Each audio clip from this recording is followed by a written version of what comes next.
இந்த உலகத்துல பல இடங்கள்ல கட்டிடக்கலைகள்ல சிறந்து இருக்கக்கூடிய நிறைய பில்டிங்ஸை வந்து நம்ம பார்த்துருப்போம். பொதுவாகவே நம்ம வந்து டாலஸ்ட் பில்டிங், ஷார்ட்டஸ்ட் பில்டிங் அப்படின்னு சொல்லி விதவிதமான வித்தியாசமான கட்டிடங்களை பத்தி நம்ம வந்து நிறைய கேட்டிருப்போம், கேள்விப்பட்டிருப்போம், பார்த்துருப்போம். பழங்கால கட்டிடங்கள் முதற்கொண்டு நிறைய விஷயங்கள் நம்ம வந்து பார்த்துக்கிட்டே தான் இருக்கோம். ஸோ அப்படி இருக்கக்கூடிய பர்பஸா ஒரு 4 கன்ஸ்ட்ரக்ஷன்ஸ், இது வந்து அன்யூசுவலான ஒரு கன்ஸ்ட்ரக்ஷன்ஸ். இதை பார்க்கும்போதே வந்து இந்த மாதிரி பில்ட் பண்ணுவாங்களா அப்படிங்கிற மாதிரி வித்தியாசமா இருக்கக்கூடிய பில்டிங்ஸை நம்ம இன்னைக்கு வீடியோ ஃபுல்லாக பார்க்க போறோம். அதுலயும் குறிப்பா நம்ம இந்தியாவில் 2 பில்டிங் அந்த மாதிரி கிரியேட்டிவிட்டியா அட்வான்ஸா அதை வந்து பில்ட் பண்ணியிருக்காங்க. நம்ம லிஸ்ட்ல 4th பிளேஸ்ல இருக்கக்கூடிய பில்டிங் எதுனா தி டான்சிங் ஹவுஸ்.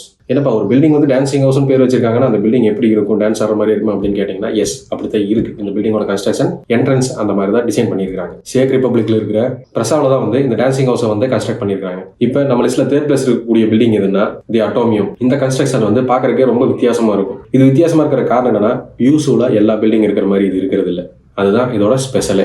இந்த பில்டிங் வந்து ஆக்சுவலா பெல்ஜியம் நாட்டில் பிரசஸஸ் அப்படிங்கிற இடத்துல இருக்கக்கூடிய உலக கண்காட்சியகத்தோட மைய பகுதியா இருக்கணும். இதுதான் வந்து இந்த கண்காட்சியிலே சிறப்பா இருக்கணும் அப்படிங்கிற மாதிரியான ஒரு ஐடென்டிஃபிகல் பிளேஸா இதை மாத்துறதுக்காக மட்டுமே இந்த இடத்துல இந்த பில்டிங்கை வந்து ஆக்சுவலா இந்த பில்டிங் சொல்ல முடியாது, இந்த கன்ஸ்ட்ரக்ஷனை டிசைன் பண்ணியிருக்காங்க. இப்போ நம்ம லிஸ்ட்ல 2nd பிளேஸ் இருக்கக்கூடிய கன்ஸ்ட்ரக்ஷன் எதுன்னா நம்ம இந்தியாவில் இருக்கக்கூடிய ஒரு கன்ஸ்ட்ரக்ஷன் தான். ஆக்சுவலா இந்த பில்டிங்கை வந்து நம்ம கவர்மெண்ட், இந்தியன் கவர்மெண்டே வந்து பில்ட் பண்ணியிருக்காங்க. ஹைதராபாத்ல இருக்கக்கூடிய தேசிய மீன்வள மேம்பாட்டு வாரியத்தோட பில்டிங் தான் அந்த பில்டிங். அந்த பில்டிங் கம்ப்ளீட்டாவே வந்து ஒரு மீன் மாதிரியான ஒரு வடிவத்தில் தான் இருக்கும். இதை நீங்க நிறைய பேர் பார்த்துருப்பீங்கன்னு நினைக்கிறேன். இப்போ நம்ம லிஸ்ட்ல வந்து லாஸ்ட் அண்ட் ஃபைனலா ஃபர்ஸ்ட் பிளேஸ்ல இருக்கக்கூடிய இந்தியாவில் கன்ஸ்ட்ரக்ட் பண்ணப்பட்ட ஒரு டிஃப்ரெண்டான ஸ்ட்ரக்சர் கொண்ட ஒரு பில்டிங் தான் நம்ம இப்போ பார்க்க போறோம். தாமரை கோயில். என்னப்பா தாமரை கோயில்ல என்ன இருக்கு அப்படின்னு கேட்டீங்கன்னா, இதை கட்டினது வந்து பஹாய்ஸ் அப்படிங்கிற ஒரு சார்ந்தவங்க. அவங்க வந்து இந்த கன்ஸ்ட்ரக்ஷனை வழிபாடு தலமாக தான் டிசைன் பண்ணி கட்டியிருக்கிறாங்க. இருந்தாலும் எல்லா மதத்தவரும் இங்க வந்து போகலாம், அலௌடு இருக்கு. அங்க வந்து ஒரு மதத்தை சார்ந்தவங்க தான் அங்க வரணும் அப்படிங்கிற எந்த கண்டிஷன்ஸுமே கிடையாது. நீங்க நினைச்சாலும் போகலாம்.